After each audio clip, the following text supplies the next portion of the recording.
We still haven't heard from Anna yet, right? I'm here. Oh, I'm Good morning. sorry. That's I'm okay. sorry. I must have missed you. That's okay. Welcome. Good morning. Good morning. I got nervous for a second. Good morning.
Good morning and welcome to our Get Licensed to Build workshop. It's a free online workshop for those who want to get their California contractor's license. Our goal this morning is to go through all the parts of the license application and to give you practical tips to help you complete it correctly. Also to give you every opportunity to demonstrate your experience and qualifications to get your California contractor's license.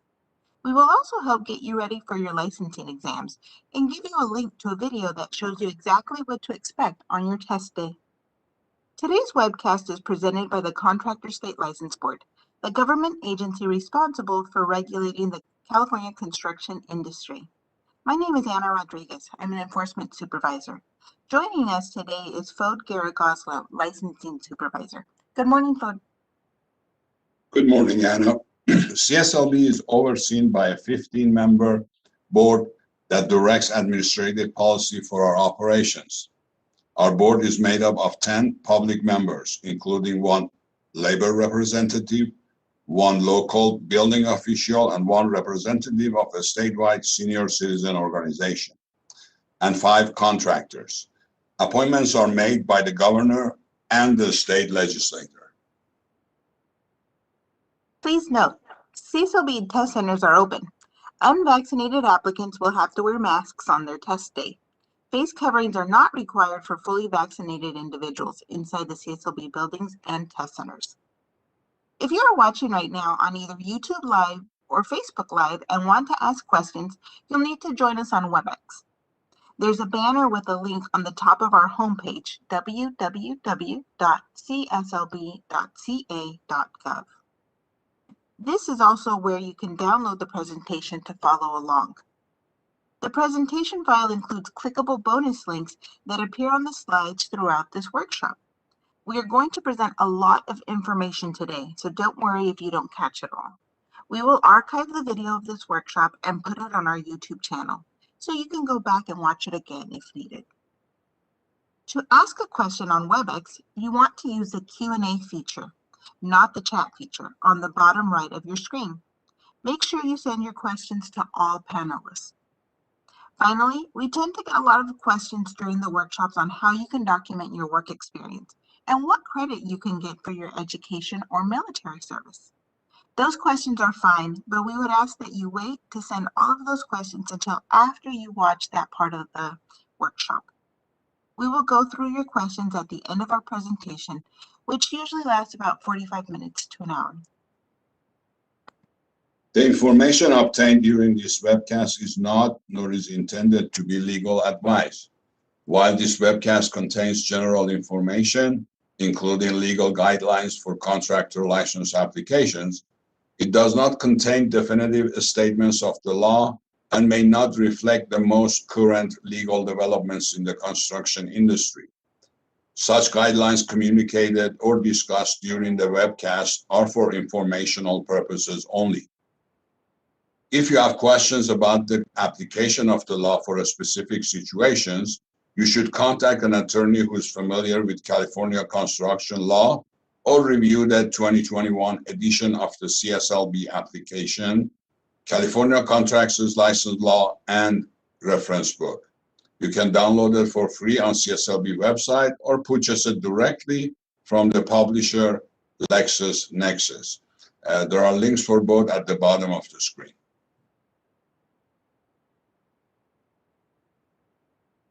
So here's a list of what we're going to be covering today. We're going to take you through the process for applying for your California contractor license. First, we'll talk about who needs a license, then why get a contractor's license, the minimum qualifications you'll need to get a license, and what credits you might qualify for, the types of business entities, the different CSLB license classifications, including our new B2 residential remodeling classification. We will also spend a lot of time giving you tips on how to help fill out your applications, including how to demonstrate your work experience to meet the minimum qualifications, fingerprint requirements for criminal background check, and we will also help you get ready for the exam or exams that you're going to need to pass in order to get your license. Finally, the other things that you're going to need to have in place before your license is issued as well, things such as a bond and insurance. First, we will take a look at who needs a license.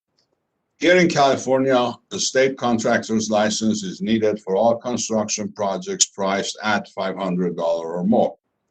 That total includes both labor and materials. The law doesn't let you break down a project into $499 pieces. It's the entire project. Also, you can't charge an hourly rate to get around the $500 threshold. If the hourly cost times the number of hours for the job totals $500 or more, you need a contractor license. So what's the definition of a contractor? The definition comes from the state's Business and Professions Code. In this case, it's section 7026.1. We got a link to that code at the top of the page if you download the presentation. I will read the entire code, but pay special attention to the part we underline. A contractor is a person, a consultant to an owner building, firm, association, organization, partnership, business trust, corporation, or company who or which undertakes, offers to undertake, proposes to have the capacity to undertake, or submits a bid to construct any building or home improvement project or part thereof. In other words, you don't have to do the work to break the law. You must have a contractor license just to advertise that you can do the construction work, or even to give a bid for construction job if the bid totals $500 or more. So you may be asking yourself, why should I get a license? Here are a few good reasons. First, you can take pride in being a licensed professional. It shows that you've taken the necessary steps to get licensed and that you are serious about your career choice. It also allows you to make valuable contributions to your local community. Unlicensed contractors must operate in the shadows and cannot help make their community a better place to live. Next, it allows you to get paid for the work that you do. There is a value to the work done by a licensed professional. Being licensed also gives you legal options if customers don't pay you. Unlicensed contractors do not have a legal right to take someone to court to get paid because the work required a license and they weren't licensed to do that work in the first place. Also, you would be able to use the mechanic lien laws. Next, you don't have to look over your shoulder with fear of getting caught. Contracting without a valid California license can lead to misdemeanor charges. Those caught faced a first offense sentence of up to 6 months in jail and/or a $5,000 fine, and potential administrative fines anywhere from $200 to $15,000. Subsequent violations can result in increased criminal penalties and fines. In addition, you may face felony charges if you contract without a license when one is required in a state or federally declared disaster area, or if you try to pass yourself off as a licensed contractor by illegally using a license number. Remember, there are no educational requirements to get a license. Also, you do not have to go to a license preparation school to get your contractor's license. So what do you need to get a license? First, it is important to understand that CSLB does not license individuals. We license companies or businesses, also called entities. Many entities are one-person operations, but know that every entity, even a one-person operation, must have a qualifier. That's someone who has the minimum experience and is responsible for the operations of the company. Here is the short list of minimum qualifications you will need. You must be at least 18 years old. You must have either a valid social security number or valid individual taxpayer identification number, or called ITIN. You can qualify the license in one of two ways. First, you can qualify the license by having at least 4 years experience within the last 10 years as a journeyperson, foreperson, supervising employee, or contractor in the trade being applied for. Or you can also get a qualifier for the license who has that required experience. We will spend a lot of time talking about how you can demonstrate your experience on your application in a few minutes. It may be possible for you to substitute your education or technical training and apprenticeship training for some of the required experience. We tend to get a lot of questions on this. First, CSLB cannot prejudge your experience. Due to the number of applications that we receive and the process every month, we don't have the staff time that it would take to prejudge your experience. We can only review your documents after you have applied for your license. Next, to get education credit, the coursework must be directly related to the work that you're going to be doing as a contractor. Your education cannot be substituted for more than 3 years or 36 months of the required experience, meaning that you're going to need at least 1 year of practical experience if you get the full 36 months of education credit. To apply for education credit, you must provide CSLB with written documentation.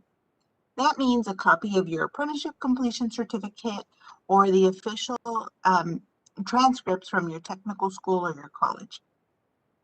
What you want to do is have your transcripts mailed directly to you. Do not open the envelope. You want to leave it sealed and include it with your CSLB application packet. Note that high school courses will not earn you any credit towards your contractor's license. If you are looking to get education credit to meet the 4 years or 48 months of experience, you will need to get your license first. This is the most important slide of this entire workshop. This is the kind of credit you can expect to receive for your education. Note that for some areas, we are only giving you averages. You will see that your credit will be determined on a case-by-case basis. We are not going to be able to give you any more guidance than what you see on this slide. So our best advice is do not rely on the combination of your experience and education credits to barely hit the 4-year experience mark. There is always the real possibility you will not get as much education credit as you were hoping. Let's go through the chart from the most credit you can get to the least. The most education credit you can get is for a Bachelor of Science degree in Construction Management. That degree will give you the full 36 months of credit. Next is a master's or bachelor degree in business or law degree. Any one of those will get you 24 months of credit. An associate in science degree in construction management will get you 18 months credit. A bachelor degree in some other major will get you an average of 18 months credit. An associate degree in a major beside construction management will get you an average of 6 months credit. Credit for individual college classes are given on case-by-case basis, usually with a maximum of 6 months credit. Apprenticeship completion certificates will get you 24 to 36 months, depending on the classification of the program. For example, a sheet metal worker's apprenticeship gets you 24 months credit for C20 HVAC and C43 sheet metal classification only. A lineman apprenticeship gets you 36 months in C7 low voltage and C10 electrical classifications only. If you have transcripts for other technical training you have taken, you might be able to get some minimal credit as well. Again, don't use your education credits to try and squeak by the 4-year or 48-month requirement. If you served in the military, some of that service might be able to count as well.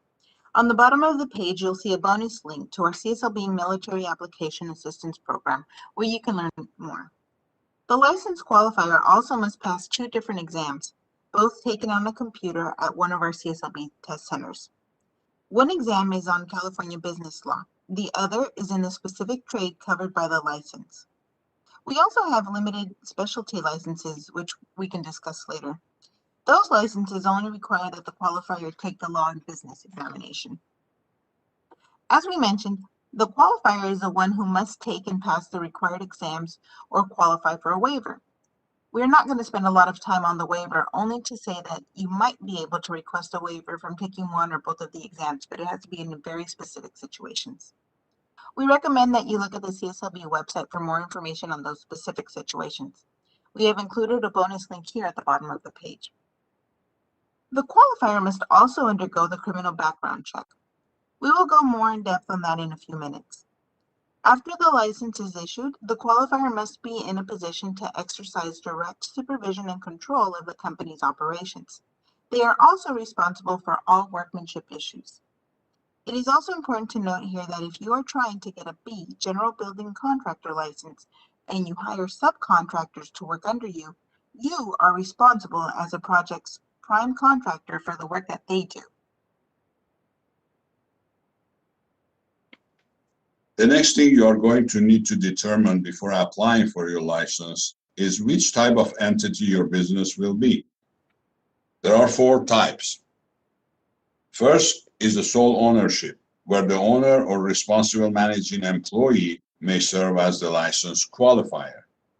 Just about 2/3 of the contracting businesses in California are sole ownerships. Second, a corporation, where either of the current officers designated as the responsible managing officer or the responsible managing employee may serve as qualifier. Just under 1/3 of our licenses are corporations. A distant third is a partnership, where either of the general partners or responsible managing employee may serve as qualifier. That's 2% of our licenses. Finally, a limited liability company or LLC, where a responsible managing member, responsible managing manager, responsible managing officer, or responsible managing employee may serve as qualifier. About 1.5% of California construction companies are LLCs. Now let's talk about license classifications. A contractor license can include multiple classifications, although you have to select one when you first file your application. While there are more than 40 license classifications in California, they all fall under 3 distinct categories. There's a bonus link here to our classification list at the bottom of the screen. First, we have our Class A General Engineering Contractors. These are the contractors who deal with fixed works that require specialized engineering knowledge and skill. A contractors are the ones who build projects such as freeways, skyscrapers, and dams. Today, there are over 19,000 A contractors in the state. Next is our Class B General Building Contractors. This is the largest class of contractors in California, with more than 133,000. B contractors have a principal business dealing with any structure built, being built, or to be built that requires as part of its construction at least 2 unrelated building trades or crafts. In other words, a B contractor shouldn't take a prime contract for any project involving trades other than framing or carpentry, unless the prime contract requires at least 2 unrelated building trades other than framing or carpentry. There is no limitation on B contractors to stop them from taking on projects that only include framing or carpentry. The final classes are C, Specialty Contractors. These licenses are for the construction work that requires a special skill or whose principal contracting business involves the use of specialized building trades or crafts. Examples from this class include the C10 Electrical Contractors, C20 HVAC Contractors, C27 Landscaping Contractors, C36 Plumbing Contractors, C39 Roofing Contractors, C46 Solar Contractors, and C53 Swimming Pool Contractors, just to name a few. There are also 30 limited specialty classes under our C61 classification. These include the C61/D49 Tree Service Limited class. More than 209,000 contractors hold a C license in California. CSLB is excited to announce our first new licensing classification in a decade. It's called the B2 Residential Remodeling Classification. The B2 allows contractors who don't have a structural framing experience to get a license with CSLB. Here is what interested applicants need to know. B2 license holders must engage in 3 or more trades or crafts on a project. B2 licensees also are limited to working on existing residential wood frame structures. There are some things B2 license holders cannot do. They cannot make structural alterations to load-bearing partitions and walls. They cannot install or extend electrical or plumbing systems. They can make modifications to existing systems, for example, install recessed lighting or alter plumbing for 2 shower heads. B2 licenses also cannot install or replace an HVAC system. Like all other CSLB licensees, B2 applicant licenses must comply with CSLB experience examination, license bond, and workers' compensation insurance requirements. CSLB is accepting applications for the B2 license now. We started last month, June 1st. Exam dates will begin next month in August. If you have more questions about the B2 license, emailing the license division at licensing@cslb.ca.gov. When you're ready to apply for a license, here are 2 forms that you're going to need. On the left is our license application. On the right is a certification of work experience. You can get these forms on the CSLB website. There is a bonus link on the left side of the page, so be sure to download this presentation later. We will give you a closer look at the different sections of these forms a little later. Okay, now let's break down the steps of the application process. First, identify who will be the qualifier for your license. That person will be responsible for exercising direct supervision and control of the company. If you are using an RME or responsible managing employee as your qualifier, determine if he or she can qualify for an exam waiver. Be aware of companies you pay to connect you with a licensed qualifier. In some cases, these qualifiers are in a different part of the state and cannot exercise the direct supervision needed, or they are unwilling or don't understand their role as a qualifier. Next, make sure you complete the correct application. There are 2 options: application for original contractor license or application for original contractor license examination waiver, 7065. We have got links to both at the bottom of the page. So the next step will be to determine your company name. Take a look at the application for examples. Some things that you're going to have to keep in mind are your name cannot be misleading or imply that you qualify for a license classification other than what you are actually receiving. For example, if you're going to apply for a C36 plumbing license, you cannot have the company name of John Smith Plumbing Construction, Heating, and Drywall. Corporations and LLC names must match exactly the name that you have already registered with the California Secretary of State's office. The names of everyone on your Secretary of State registration must be listed on your CSLB application. You can also use what's called the DBA or doing business as. The main thing to remember when you're using a DBA is that it cannot be misleading and that you must use the name in all advertising and on your contracts as well. Next, you'll want to get together certifications to support your work experience. You should do this even if you apply for an exam waiver, and you can feel free to use as many pages as needed. Be sure to note if you are a military veteran. Some of your military service may be used to meet your 4 years of experience qualifications. Also, your application may be expedited through our Military Application Assistance Program. We mentioned that a few minutes ago. There's another bonus link here at the bottom of the screen for more information on that program. To participate, you must have had an honorable discharge. Be sure to include a copy of your military DD-214 paperwork showing your honorable discharge with your application. The next couple of items are basic but important. You want to make sure that you proofread your application for any missing information. Make sure you have provided an answer to all necessary fields. Second, don't forget to sign and date your application. Finally, determine if you need a special accommodation to take your examination. If so, please complete a request form and submit it with your application.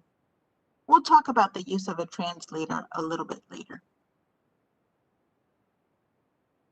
Next, let's take a closer look at our fingerprint requirements, which are used for a criminal background check. This is a list of those who must submit a full set of fingerprints to CSLB, depending on the type of business entity. All applicants, each corporate officer, each partner, each owner, the responsible managing employee, all home improvement salespersons. If you are in California, you must submit fingerprints electronically with what's called live scan. You can get an updated list of live scan locations in California, broken down by county, on the Attorney General's website. We have a link here. You can simply go to the Attorney General's website and search for live scan. You will also see we have a bonus link at the bottom of the screen to the fingerprint information page on our CSLB website. If you're out of a state, it's going to be tough for you to get us your fingerprints. That's because you must submit hard copies of them, the old-fashioned way. Those can take anywhere between 3 and 6 months for the FBI and Department of Justice to process. So you might want to consider traveling to California to get your electronic live scan done here. So what happens if you do have any criminal convictions? CSLB may deny your license for the following reasons. First, if your conviction is substantially related to the duties, functions, and qualifications of a contractor, or if your conviction involves fraud or violent crime. There are other factors that CSLB considers. They are the nature and severity of the crimes, the amount of time that has passed since a conviction, and also any evidence of rehabilitation that you submit to CSLB.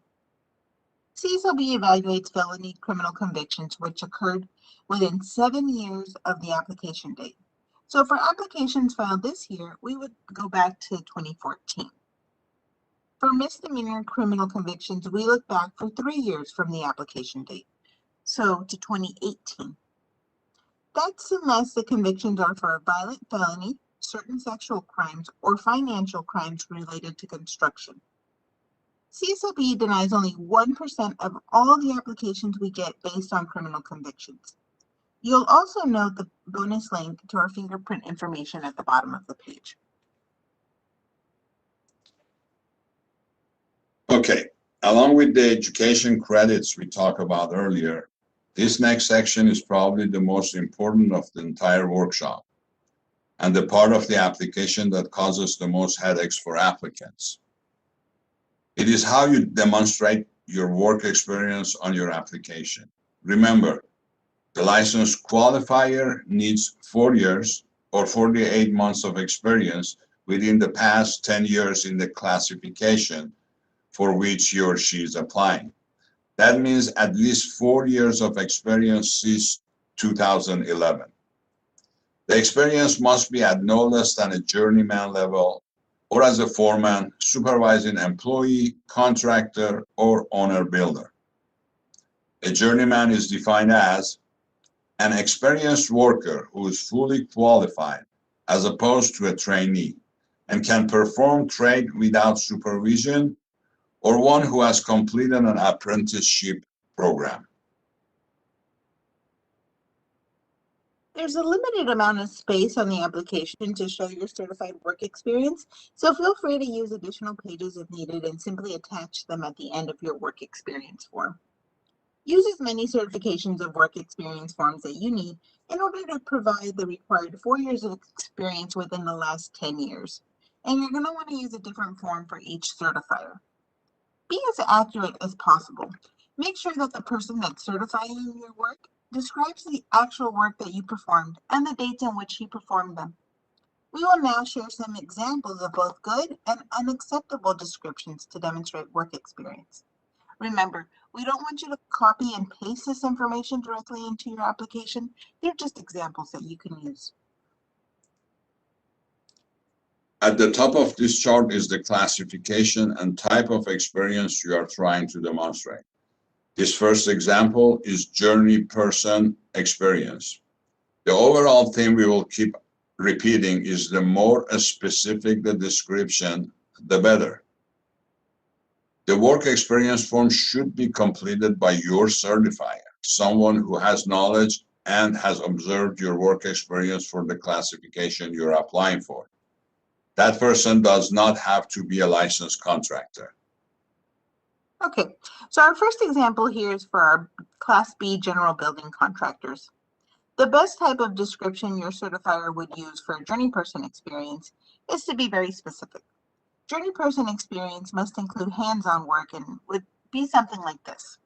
Bob performed rough and finished carpentry, concrete forming and pours, rough out plumbing and electrical, interior exterior painting, and flooring on residential homes. An unacceptable description would be something like this: residential general building trades. For a four-person experience, the description must include some hand-on work, but also supervisory work. So here's an example of the best type of description for a four-person. Bob oversaw other staff at job site performing rough and finished carpentry, concrete forming and pours, rough out plumbing and electrical, interior exterior painting, and flooring on residential homes. Something unacceptable would be something like this, something generic: residential general building trades. So we want, as you can see, we want you to be more descriptive. For a supervising employee experience, the description should include an explanation of how you arrived at the supervisor level. An example here is, as a construction lead on multiple projects, Bob supervised rough and finished carpentry, concrete forming and pours, rough out plumbing and electrical, interior exterior painting, and flooring on residential homes. Now let's look at the unacceptable. It would be something like this: residential general building trades. For out-of-state contractor experience, the description must include examples of work done that were either out of state, military, done on federal lands, or work for a government entity. Applicants can qualify at a journey person, four-person, or supervising employee level. Be specific about your duties and the employment circumstances. Our next example here is going to be for the C27 landscaping contractor.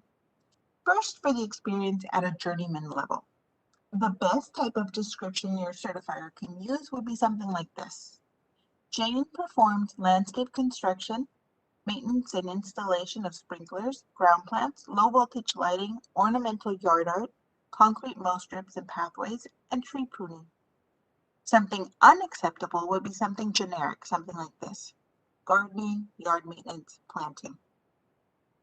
Now let's look at the best description for a C27 landscaping contractor for a four-person. It would be something like this: Jane oversaw other staff at job site performing landscaping construction, maintenance and installation of sprinklers, ground plants, low voltage lighting, ornamental yard art, concrete mow strips and pathways, and tree pruning. An unacceptable description again would be something generic, something like this: gardening, yard maintenance, planting. For a C27 employee, the description should include an explanation of how you arrived at that supervisor level. The best description would be something like this: as a construction lead on multiple projects, Jane supervised landscape construction, maintenance and installation of sprinklers, ground plants, low voltage lighting, ornamental yard art, concrete mow strips and pathways, and tree pruning. Unacceptable here for the supervisor level would be something like this: gardening, yard maintenance, and planting. Finally, for our out-of-state contractors, the same guidance that we showed you for the B contractors is required. Be sure to include examples of your out-of-state work, as well as for the military, work done for the military or on federal land or for a government entity. Be sure to be specific when you describe what your duties were and what your employment circumstances. By law, CSLB must randomly review and verify all of the information provided on at least 3% of the applications that we receive. Our next 3 slides are going to show you what we consider acceptable documentation that you can use to support your work experience. But you're only going to need this in the event that your application is selected and you're asked to provide this additional documentation. This documentation should not be mailed in with your application. You're only going to provide this to CSLB if CSLB staff requests this information from you. On the lower right of the screen, you'll see that there's a link here to this publication on our website, along with additional information on experience documentation. If you look at this chart, you can see that the first column is for documents that you can use if you were self-employed, or if you were employed by a licensed contractor. The second column is the one that you can use to document if you were self-employed. The third column is for documentation that you will need if you are applying for a Class B general building contractor license and you want to use your own builder experience to meet some of the requirements. Here's the next page of acceptable documentation. Again, you can click on that link there and print this publication and view it on our website.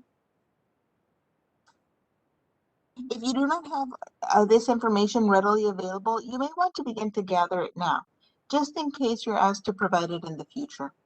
Remember, what you're trying to do is demonstrate that you have at least 4 years of experience within the last 10 years.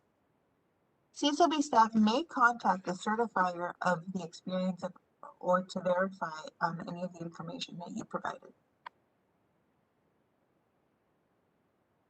One other note, CSLB gets more than 1,000 applications each month, so our application processing staff has seen it all.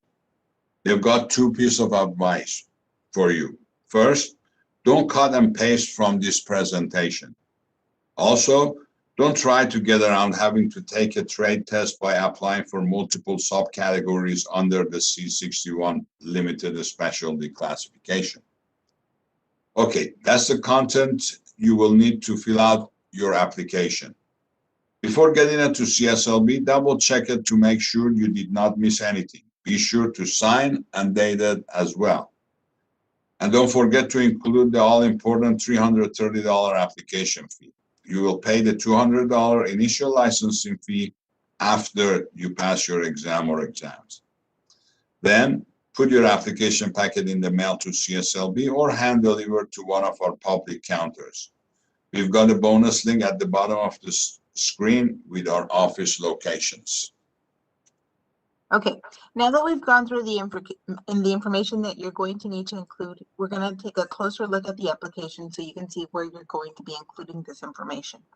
This is section 1 of our application. Here is where you're going to list your business name. Remember that when you're selecting a business name, we mentioned that you want to make sure that you've selected one that is compatible with both the classification and the entity that you are applying for, and you don't want it to be misleading. If your business is a corporation or an LLC, you will need to make sure that your name that you're providing in this section here matches exactly what you have registered with the Secretary of State. In line number 2, you're going to indicate what classification you are applying for. The mailing address and phone number that you list here on line 3A and 3C will be made public on CSLB's website once you are licensed. Next is section 2. Here you will select your business entity. If you're applying for a corporation or an LLC, you will need to provide your registration number here that is given to you by the Secretary of State. Make sure you pay extra attention to the instructions in this section pertaining to the entity for which you are applying for. Next is section 3. Here you will list the qualifier's information. Remember that the qualifier is the person that meets the experience requirements. That person is also going to be responsible for the direct supervision and control of your construction operations. The qualifier will be the person taking the examination. On line number 6, you will list any previous or current license numbers you've held. You will also need to list the percentage of the new business owned by the qualifier. For example, if you're going to be the only person on the license, then you're going to put 100% in this box here. On line number 7, you will need to indicate what position was held by the qualifier. Each entity has different personnel requirements, so you're going to need to make sure that you have listed all positions depending on what entity you have selected. You can find more information on this on pages 2 through 4 of the application instructions. Line number 8 is where you're going to sign and date your application. Section 4 of the application is where you will list the personnel information for all remaining personnel that's going to be listed on your license.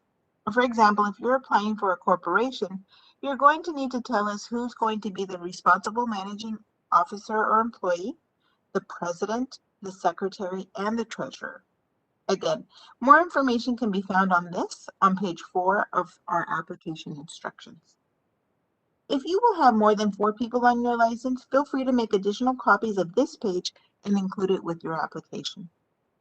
For corporations and LLCs, you want to make sure that all the personnel that you have included with the Secretary of State is listed here, because we do compare our records, so you want to make sure if they're listed there, they're going to be listed in this section here. All personnel that will be listed on the license must sign the application here in section 4. Section 5 is just a series of yes or no questions, so we're not going to cover those here, but you want to make sure you do go through them. Section number 6 is where you can be granted credit towards the 4-year of experience requirement based on your education.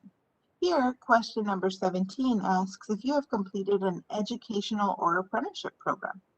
You will need to submit the official sealed transcripts if you would like to be considered for this credit.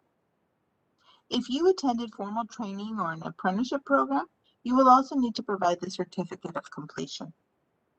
You want to get those sealed transcripts mailed to you. Then include that sealed transcript with your application packet. Do not have the program send it directly to CSLB, only because we receive so many applications and you don't want to take the chance that we're not able to match it up to your application.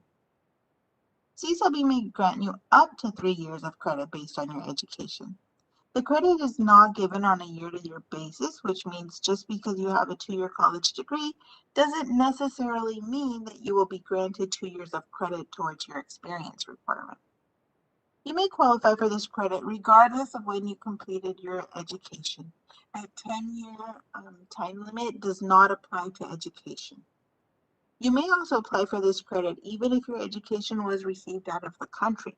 But if you have a degree that is in another language other than English, you're going to have that degree translated and evaluated. Now we're going to talk about the Certificate of Work Experience. Part 1 of the Certification of Work Experience will be filled out by you. Here, you will list the information about your employer where you gained your experience. If you were self-employed when you gained your experience, that's not a problem. Just please make sure that you check this box here in line number 2. If you're applying for a B general construction license and will be using experience that you obtained while working on your own property, make sure you mark the box in line number 4. Part number 2 of the certification of work experience will be filled out by the certifier, the person that you select to certify your work experience. In this section, the certifier must include the dates in which you obtained this experience. They must also select if you were working on a part-time or full-time basis. Keep in mind that if you were working part-time, you're only going to receive 50% of credit for that time, which means you will need to provide 8 years of experience within the last 10 years to meet that 4-year experience requirement. On line number 6, your certifier will need to list the duties that you performed or supervised and considered critical for the classification that you are applying for. You can read a description of critical duties in our description of classification booklet available on our website. Do not copy and paste the description from the booklet. This is only to give you an idea of what CSLB considers to be critical duties for every classification that we offer. Your certifier should complete this section in their own words, and you want to make sure that they're as complete and accurate as possible. The final part of the work experience certification is also to be completed by your certifier. They need to list their relationship to you. As you can see there in box number 7, there's different boxes they can select. They can be an employer, a journeyman, another contractor, a fellow employee, a union representative, a foreman or supervisor, or a business associate. So they just need to select one of the boxes, and then they can list their contact information. Lastly, they need to sign and date that certification as well. The next form that we're going to discuss is the Owner Builder B General Building Construction Project Experience form. This form only needs to be completed if you're applying for a B General Construction license and you want to receive experience for working on projects on your own property. A separate form is going to be required for each project that you've done on your property. This experience must be verifiable through building permits or final inspections or other documentation. You have to be able to prove the work experience. You will need to list the building permit number here on line number 6, and then on line number 7, you will need to provide the scope of the project. In boxes 8 through 10, you will need to provide more detailed information about the project itself. Question number 11 asks if another general construction contractor worked on the project and what trades did they perform. Remember, you want to provide information that is accurate and complete. With all the information Anna just covered, this is a good time to remind you that we are recording this workshop. We will post a video on our YouTube channel so you can go back and rewatch it in case there is anything you missed. Okay, so you've got your application submitted. How do you check the status of that application? Here are 2 resources. First is the secure check. You will need your application fee number and contractor PIN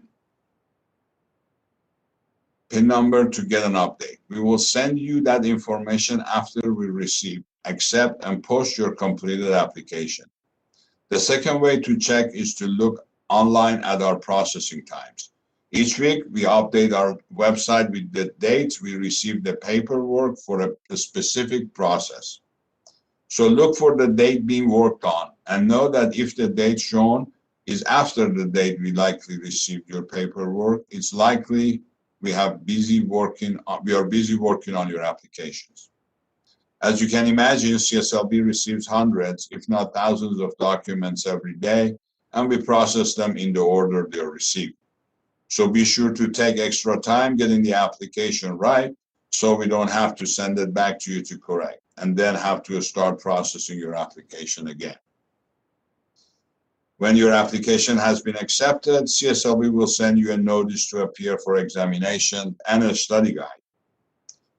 You should get your exam notice at least 3 weeks prior to your exam date. CSLB test centers are currently open. They were closed from December to February for COVID-19. CSLB has 7 test centers throughout California and encourages candidates to take their exams at the nearest test centers. If you're an applicant whose first language isn't English and you don't feel confident taking your exam in English, we do allow you to use a translator. The translator is somebody that you provide, and what they do is simply read you the exam questions. Question number 16 on the application asks you if you would like to use a translator to complete the examination. The translator must be approved by CSLB in advance before your examination. So you cannot just show up to the day of your examination to the test center with somebody to translate your examination for you. They have to go through a screening process. When you get an exam date, make sure that you don't miss it. If you fail to appear for your exam, you're going to have to pay a non-refundable $60 rescheduling fee. That fee may be waived once with documented evidence of a medical emergency or other circumstance beyond your control. Also, we have study guides available for each of our exams. Included in each of our study guides, you're going to find information like a list of topics that are covered by the exam. They also include sample questions. It tells you how each section of the exam is weighted, and also recommended resources that you can use to prepare for the examination, a list of books and websites that you can start studying on now. These study guides are available online on our website. There's also a bonus link to them on the bottom of this screen here. Here is a quick look at two of those study exams. The first is the law and business exam, which all qualifiers must take, no matter which license classification, including the D-Series limited classes. You can see the guide contains a breakdown of examination topics, some test strategies, sample questions, and resources that were used to help create that exam. You will see the same format on the B, General Building Study Guide. We would recommend that you really pay attention to the exam content here, especially how we have broken down what percentage of questions there will be on each of the 5 topics on the exam. On the lower right of both of these slides, you will see bonus links to the actual study guide, as well as a link to the complete list of study guides. Again, our test centers are open, and we do have COVID-19 procedures in place for applicants on test date. Here they are. Plan to arrive at least 15 minutes early for your exam. Give yourself extra time to get yourself checked in. Unvaccinated applicants must wear a face mask and other face coverings. Fully vaccinated individuals are not required to wear a face mask. If you appear ill, you will have to reschedule your exam for at least 5 days later at no additional charge. And you will not be admitted into the test center more than 15 minutes prior to your exam time. We've also produced a short video labeled What to Expect on Test Day that you can watch on our YouTube channel. The link is here at the bottom of the page. You will take your exam on a touchscreen computer. Before starting, you will see an on-screen tutorial that will take you through the process. The exam itself consists of multiple choice questions. You will also see a space on each question where you can, if you want, submit a comment about the question. You will get 3.5 hours to complete each exam. Don't arrive late, or that may reduce the amount of time you get to complete your exam. You'll get your results at the end of exam. If you don't pass the exam, you will not be allowed to review the questions you missed, but you will get a statement showing how you did on each section of the exam. You can reschedule the exam as many times as you need to within the 18 months period, as long as you pay the non-refundable $60 rescheduling fee each time. So after you pass your exam, then what happens? First, you're going to need to pay the $200 initial licensing fee, and that's good for 2 years. Then you're going to need to file your required $15,000 contractor surety bond, and possibly some other bonds depending on what type of business entity you'll have. You'll also need to get your required insurance policy. If you have employees, you're going to have to get workers' compensation insurance. If you're going to be an LLC, you'll also need liability insurance. You can see our website for more information. Please note that your insurance company or broker can submit your insurance information to CSLB directly on our website. If you don't have employees, you must file a workers' compensation exemption with CSLB, and you can do that online. In about 5 to 10 business days, CSLB will send you a wall certificate and plastic pocket license card. Display the wall certificate in your main office or chief place of business. Carry your pocket card with you, especially in situations when you're going to solicit business or talk to potential customers or sign a contract. We encourage consumers to ask to see your pocket license. If you are going to have salesperson working for you, be sure to get them registered as a home improvement salesperson with CSLB. Check our website for more on how to do that. Your license will be good for 2 years. It will be expired on the last day of the month when it was issued. For example, a license issued today, July 2nd, 2021, will expire July 31st, 2023. Be sure to put that expiration date on your calendar, in your phone, anywhere you need, so you won't forget it. CSLB will send you a renewal notice in the mail approximately 60 days before it expires, but ultimately it is your responsibility to renew your license on time. So here are a couple of other important deadlines that you want to keep in mind. First, you're going to want to notify CSLB within 30 days if you move or change your business address. Your renewal notice is going to be sent to the address of record, whatever we have on file. So you want to make sure that if you're not at that address anymore, that you let us know so that you do receive it. The Postal Service will not forward state government mail.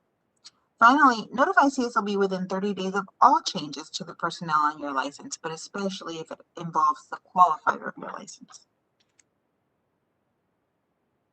Once you get your license and get to work, you might want to hire someone as a salesperson to solicit, sell, negotiate home improvement contracts on your behalf outside of your place of business. These people are called home improvement salesperson, or HIS. Without an HIS, the official personnel of record on a license are the only ones who can solicit, sell, negotiate, or execute a contract.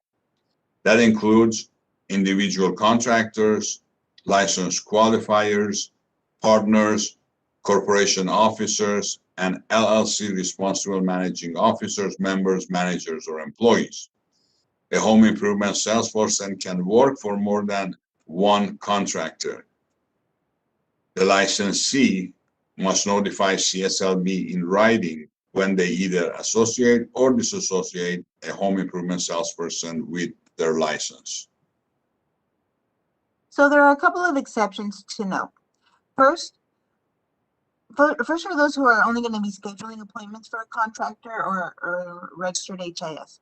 Bona fide service and repair people. These are the folks you can call out for repairs, including things like your air conditioning, your heating, your plumbing. But those service and repair people are limited to the work that was initially requested by the buyer or the homeowner. For example, if your AC goes out and you call an HVAC company and somebody comes out, the service person does not have to be a registered salesperson. But if they go beyond the repair and then they want to sell you a new HVAC system, then they have to be a registered salesperson.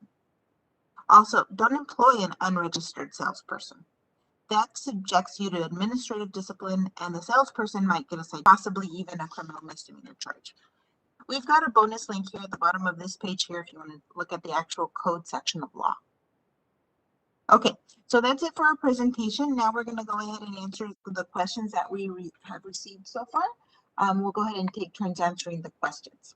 The first question is, I am interested in the B2 license and have worked as a maintenance tech since 2015. I worked for 3 different companies during that time. Do I need a letter from employees from each of these companies? So what we are looking for is for you to prove 4 years of experience within the last 10. So if you, if one of those companies can certify your work experience for 4 years, that's fine. But if you need the different companies to do it, that's fine as well. You would just make copies of the work certification of a work experience form. You can make as many copies as you need to provide 48 months of work experience. So if one company can do it, then that's fine. But if you need all 3 to verify, then I would make copies of the form. Next question. Can a handyman with only self-employed experience qualify? FODE, can a handyman, if they only have self-employed experience, can they qualify for a license? Yes, as long as you have someone who can certify you, have observed your work, you can apply. Next question. Can the exams be taken remote or virtually, or are they required to be taken in person at a lab? So we actually have test centers, as we mentioned, throughout California. And yes, you would have to come in person. They are on the computer. You'd have to come in person and take them. We do not offer them virtually at this time. Next question. Do you have any other information on the B2 license? Actually, right now on our website, if you go to our website, CSLB, www.cslb.ca.gov, and in our search engine, if you type in B2, yes, we have a lot of information. There was a memo that went out, and so you can find a lot of information on the B2 license right on our website. Next question. Is this information for the C33 license? I'm interested in a C33 license. Yes, this is the information that we provided is the same for all of our licenses. So yes, C33 qualifies. The process is the same for all of our licenses. Can a handyman with 5 years of self-employment qualify for the B2 license? So we talked about that a little bit. FODE mentioned that yes, that as long as you can verify your experience, you would be able to apply for a license. Next question is, where can I download this presentation? So again, if you go to our website, www.cslb.ca.gov, there is a banner at the top of the page, and you can download our presentation there. Would letters from past customers qualify for demonstrating work experience? FODE, can they use letters from past customers to qualify? For the application, to process and approve the application, we need to see the experience on the certification of work experience. Now, because your customers only saw you for a limited amount, you would need many of those for your application.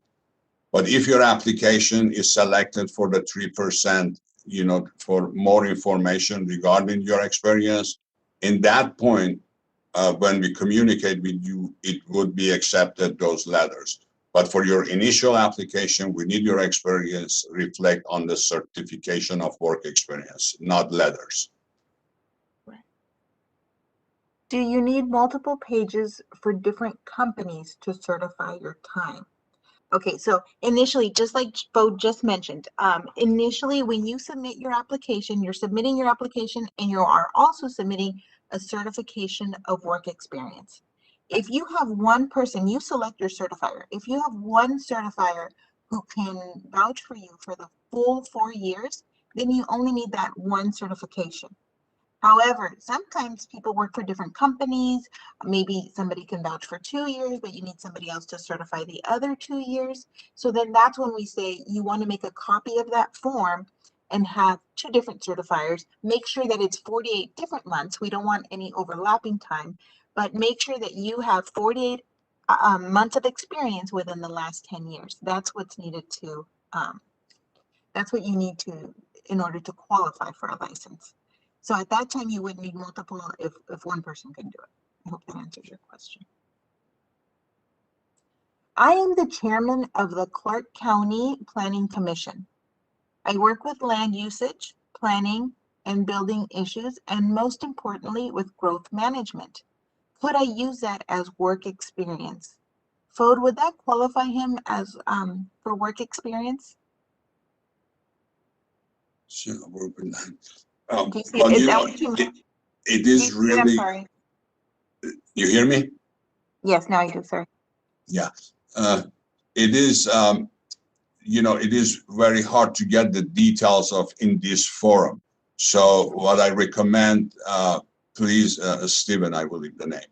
Please send an email with the question to classifications@cslb.ca.gov, and they will break down for you and will let you know exactly what classification you will qualify for or you will need to perform those tasks. Okay. And we wouldn't be able to tell you without having your work experience certificate in front of us. We need to know what duties you performed exactly. So once we see what duties were performed, then we can tell you how much credit they can give you. That's not something that we would be able to do beforehand. Next question says, my son works for a general B doing solar installation. He believes that his experience does not qualify for a contractor's license because he works for a general B. Is his belief accurate? Again, working for a B licensee, yes, you could still qualify for the solar license, which is our C46 license. It just depends what tasks you were doing. So what we would do is encourage you to have your the B contractor fill out the work experience certificate and be as complete and accurate as possible, letting us know what duties did you perform. And as we mentioned, we have a classification booklet available right on our website, and you can look at that classification booklet and see what duties a C46 solar licensee can do.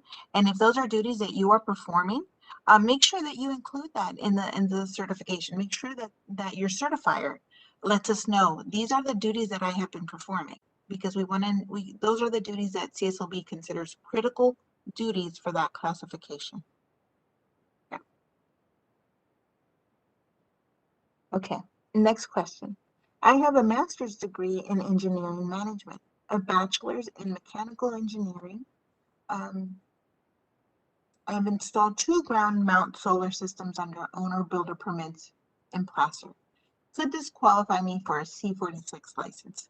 So they have a bachelor's and associate's degree, several degrees, folks. So how does that work when they have several degrees? When you have several degrees, we only give you credit for the one that gets you the most. So any of those that give you the most based on the classification you apply, we give you that one. Now, as far as the second part of the questions, we do not accept owner builder experience for anything but B general building classification. So C46, we cannot accept owner builder project for C46 experience. Okay, next question. I have had a business tax permit for 5 years. Does that help for obtaining my C33 license? So you would follow with the C33, it's going to be the same exact process. Remember that you're going to want to submit a certification of work experience and prove that you have 4 years of experience within the last 10 years. That's what we're looking for. Can I submit an examination waiver after I submit my original application? Oh, can they submit their waiver after submitting an application? Well, we prefer it be submitted with the application. So during the application process, we can also verify whether the waiver request can be granted or not, because it would create problem with for both applicants. If we set them up for exam and then they come ask for waivers, then it could create issues, delays, and whatnot. So we prefer to see it at the same time, submitted with the application. Okay. Can you upgrade from the B2 to a general B in the future? So keep in mind that one license can have multiple classifications. So let's say you do start out with the B2, because let's say right now you don't have the framing experience. So you want to apply for the B2 license because you meet those requirements. So you go ahead and apply for the B2. And let's say that for the next 4 years, you're going to be gaining experience in framing. So you could apply for the B2, and then once you have the experience needed for the B, you could apply for an additional classification. The way that works is you just submit an additional classification for application. You would come in to take the examination for the B classification, and then if you pass that, we would go ahead and add that classification to your license. Next question is the application same for the B and the B2 license? Yes, it's the same application. Next question. Hello, I have been a licensed building contractor in North Carolina for the past 4 years, and I am the qualifier. On page 4, question 17 asks if I'm licensed in another state, and I am. Do I still send my request of verification of license from my state? Fode, would you still need a verification of license from North Carolina? We do not have reciprocity with North Carolina, so that will not actually, whether help or not help you. So, I wouldn't say don't go through the trouble. You can just check it. We can just check it from the website, but that does not give you reciprocity. So no need for that. Okay, next question is, I worked for a licensed contractor for 6 years from 2000 to 2006. Think of his experience. Does any of this qualify as experience? So remember, we're looking for 4 years within the last 10 years. So you can go back to 2011, and anything from 2011 to now we would consider as experience credit. You just want to make sure that they are as detailed as possible. So if you have 4 years within the last 10 years, that's what we would take a look at. Not something back in 2000 to 2006. No, we would not look at that. Next question. We are a pest control company and have an employee with over 4 years of construction experience. Can he get a license under our company? Fode, how does that work? So if they're a pest company and they want to get a construction license, they have somebody who works for them and that has 4 years of experience. Yeah, that would be actually your decision. So that person would qualify your license. So you can submit an application for the company, whether corporation, whatever the entity is, and that qualifier, that person who has the experience can qualify that license for that company. Yes. Would experience as an energy efficiency technician qualify towards B license? So the B license has several requirements, one of them being the framing experience. So I'm not sure exactly what you're doing as an energy efficiency technician. If you don't have structural framing experience, then you would not be able to qualify for the B license. You may want to look at the B2 license. That does not have the framing experience requirement. Next question. I worked for a general contractor from 2000. Okay, that one's already been answered. Does plumbing, heating, cooling contractors apprenticeship program count as 4-year experience? I am a handyman doing residential plumbing for more than 10 years. So you wouldn't get 4 years of experience for the apprenticeship program, no. But if you have, it looks like you have more than 10 years of handyman, you're going to have to, you can't just use the apprenticeship program for your experience. What you're going to want to do is find somebody who can certify that you have 4 years of experience within the last 10 years that can complete that form for you. So look over our work certification form and see if somebody can complete that for you, and be as detailed as possible in the duties that you perform. Next question, does part-time qualify for the work certification experience? So we mentioned that yes, there is a question on there asking, did you work full-time or did you work part-time? Just remember that if you worked part-time, you're only going to get 50% credit. So we would need 8 years of experience within the last 10 years.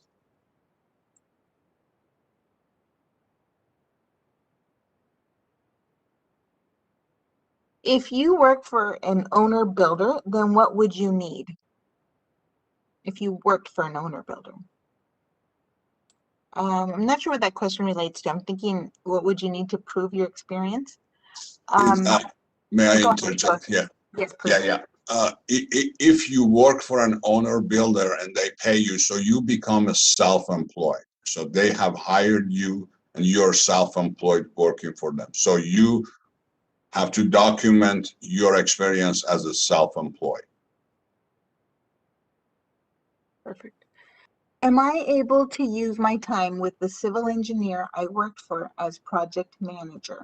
So does project manager gain you experience, Fode? Being a project manager? Project manager, we do not look at that one as acceptable experience. Acceptable experience would be whether you have performed the work or supervised employees perform. So you work for a company, you're supervising the employees of that company perform the work, or you perform the work for yourself. Coordinating with the subcontractors is not an acceptable experience. How would a self-employed handyman contractor certify experience? Again, it's the same process for all licenses. You want to have somebody fill out that work certification certificate. We're looking for 4 years within the last 10 years. In the event that your application was selected for that further investigation, the background investigation, you want to make sure that you look at that document that we covered. There's a document on our website. It's called Acceptable Documentation that we would use to support your experience. So check it out. It does have a column that talks about self-employed. Next question. How long does it take to take the test from the day you submit your application? Assuming that you submitted your application recently, when would you be able to take the test, Fode? Application exam right now, because of the COVID, we have a 8 weeks backlog. So by the time you begin your process, your application, and you set up for exam, you're looking at about 4 months time period from the time you submit the application and the time you see that the exam. Perfect. Okay. I'm interested in the C-17 license. Other than the 2-page study guide, are there any other practice questions? So no, all that we offer, all that CSLB offers is that 2-page study guide. I know there are some schools that say that they can help you prepare for the examination. We are not affiliated with any of the schools. We don't give them our information or questions, so we're not sure where they're finding these questions from. So it may be that they help you. It may be that they're useless. We are not affiliated with them. So make sure that you're cautious when you're signing up for these schools. It's not necessary that you attend any of these schools. The only thing that CSLB provides is that 2-page study guide. Next question says, I perform project management and coordination for projects, obtaining approvals, performing management. Okay, so that one's been answered. We said that project management itself would not qualify.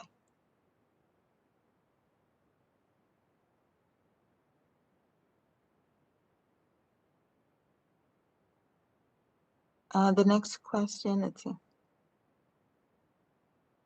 I have been attending school for my associate in architecture, and 2 semesters ago, I took code enforcement class and passed. Would that be used to qualify me for work experience? Fode, she's currently attending school. Yeah. Well, I mean, if you don't have a degree, we will look at the classes and we may give you some credits. But as far as the code enforcement class, we do not have anything credits for that one. But once you complete your associate in architecture, you'll definitely get credit for that. Okay. The next question, does a California contractor license allow me to work anywhere in California? Yes, once you have a California contractor's license, it's good for all of the state of California. The next one is about the test date, already answered. We already answered that one. We're getting a lot of repeat questions. Let's see. My company is a corporation and would like to add an additional classification. If the application for additional classification section 9, there are 2 signatures required, the qualifying individual and the second signature needed by the listed officer that is currently on the CSLB website. Is the second. So there's 2, is she saying that there's 2 signature lines on the additional classification? Yeah, if the qualifier is an RME, which is employee, we also need an officer signature on that application. Yes. But only if it's an RME, correct? Yes. Yes.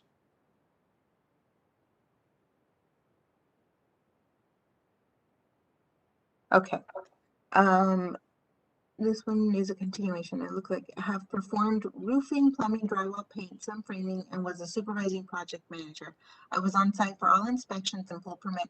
Patricia, it looks like you're going to have to submit your application. So if you submit your application, be as detailed. You want to make sure that your certifier is as detailed as possible. If you have 4 years of experience doing all of the items that you list here, then you would be able to apply. But if it was some was project managing and some was the actual hands-on, we're looking for 4 years of experience. So make sure that you have somebody who's able to certify them.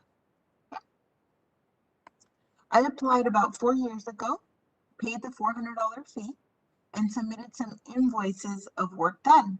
My license application was rejected. Can I get one customer to certify my work experience? Bode, can one customer certify his work experience? Yes. So it can be one person. Next question, which schools are accredited by the licensing board? We, like we mentioned, we're not affiliated with any of those schools. Do you have any information on where to go to set up an LLC? So to set up an LLC, you're going to want to go to the Secretary of State. That's where you register. You can go to their website for more information. Okay, next question. Once an application has been submitted and approved, am I obligated to take my scheduled exam date? Or can I show up as a walk-in to Sacramento, assuming that exams are given on a daily basis? So can they just walk into Sacramento to take their examination? Yes, they could. Okay, so if you have a test date already, and you want to come in sooner, they can, but only It depends on the availability, of course. So you take a chance of coming, and if you're full, we don't have any more seats available, we can't take you in. But usually there are cancellations, so we will take you in if we have empty seats. Perfect. Can the person that certifies your form be from a different company? Yes. The person who certifies it does not have to be working for the same company that you work for. It can be a different company, yes.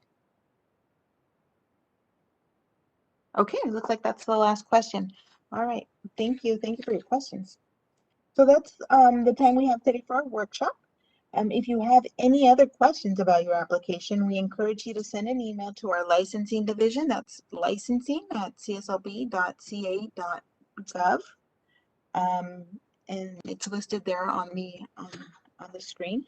If at some point you need to reschedule your exam, you can get that process started by sending an email to exams@cslb.ca.gov. We've also put together a list of resources available for women who are considering a career in construction. If you haven't already, be sure you download this presentation to get them. You can download the presentation again on our website, www.cslb.ca.gov, and go to the green banner that's at the top of our page. If you're watching the archived video on this workshop on our YouTube page, you'll find a link to our presentation down below. We welcome your comments or topics for future webcasts. Just drop us an email to social@cslb.ca.gov. A special thanks to our licensing division and public affairs office for their help on this workshop. The Get Licensed to Build workshop is a copyrighted production of the California Contractor State Licensing Board. Thank you for watching.